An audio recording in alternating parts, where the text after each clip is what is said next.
In this presentation, I will present the concept of sexism, how it relates to Kill a Mockingbird, how it relates to real life, and how it's still happening in the world every day. The meaning of the word sexism is prejudice or discrimination based on an individual's gender, which in turn means restricted job opportunities and choices given. An example would be a woman being expected to do the paperwork in the office, taking notes in the meeting, and bringing food to a special occasion. The main point is to explain what sexism means, the definition, how it relates to Kill a Mockingbird, and the fact that it is still around even today. It presents in many jobs and happens randomly on the street and some entertainment media.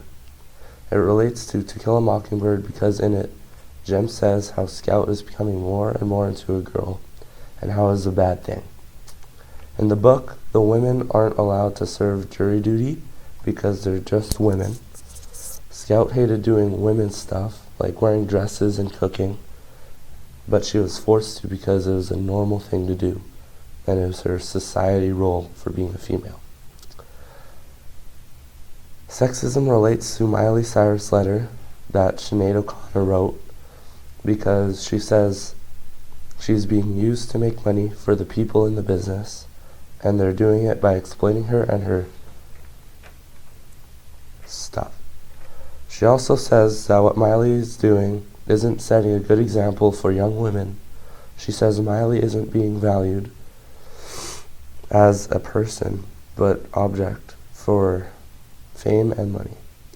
She brings up the fact that men make more money off her body than she does, and she's being used for her sexual interest. The office that we found speaks about 60% of the women workforce in Silicon Valley deal with sexual advances in the workplace, and 66% of them reportedly come from the superiors. The women in the article talk about that they thought they were the only one that it happened to, and the men were completely oblivious to the issues that women were facing in the workforce.